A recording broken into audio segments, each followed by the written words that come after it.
Vote গ্রহণ হবে 2026 সালের ফেব্রুয়ারি মাসের 12 তারিখ রোজ বৃহস্পতিবার। আসন্ন ত্রয়োদশ জাতীয় নির্বাচনে মনোনয়নপত্র জমা দেওয়ার শেষ তারিখ 29 ডিসেম্বর আর বাছাই অনুষ্ঠিত হবে 30 ডিসেম্বর থেকে 4 জানুয়ারি পর্যন্ত।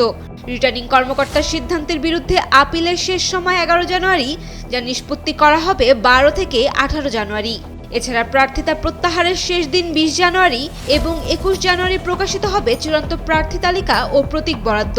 রিটার্নিং অফিসার কর্তৃক চূড়ান্ত প্রার্থী তালিকা প্রকাশ ও প্রতীক বরাদ্দ 21 জানুয়ারি 2026 তারিখ রোজ বুধবার। নির্বাচনী প্রচারণা চলবে 22 জানুয়ারি 2026 রোজ বৃহস্পতিবার হতে ভোট গ্রহণ শুরুর 48 ঘন্টা আগ পর্যন্ত। বৃহস্পতিবার সন্ধ্যায় জাতির উদ্দেশ্যে দেওয়া ভাষণে প্রধান নির্বাচন কমিশনার এম নাসির উদ্দিন বিস্তারিত তফসিল ঘোষণায় এসব বিষয় তুলে ধরেন। তিনি জানান, 22 জানুয়ারি শুরু হবে আনুষ্ঠানিক প্রচার, যা শেষ হবে 10 ফেব্রুয়ারি সকাল 7:30টায়। ভোট গ্রহণ চলবে নির্বাচনের দিন সকাল 7:30টা থেকে বিকেল 4:30টা পর্যন্ত। আগামী 12 ফেব্রুয়ারি সারা দেশে 300 আসনে ভোট গ্রহণ অনুষ্ঠিত হবে। একই দিনে অনুষ্ঠিত হবে জুলাই জাতীয় সনদ বাস্তবায়ন সংক্রান্ত গণভোট, যা দেশের নির্বাচনী ইতিহাসে প্রথমবারের মতো জাতীয় নির্বাচন ও গণভোট একসঙ্গে আয়োজনের নজির করছে।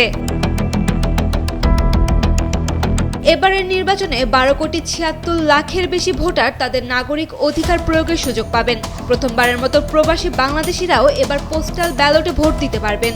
এরই মধ্যে 3 লাখের বেশি প্রবাসী ভোটার নিবন্ধন করেছেন, যা দেশে বিদেশের নির্বাচনকে আরও অন্তর্ভুক্তিমূলক করে তুলেছে। সকলের প্রতি আমার আহ্বান, আসন্ন ত্রয়োদশ জাতীয় সংসদ নির্বাচন ও গণভোট সফল করে আমাদের গণতান্ত্রিক অগ্রযাত্রায় ঐতিহাসিক ভূমিকা রাখুন। Saima Akter, Daily Sun.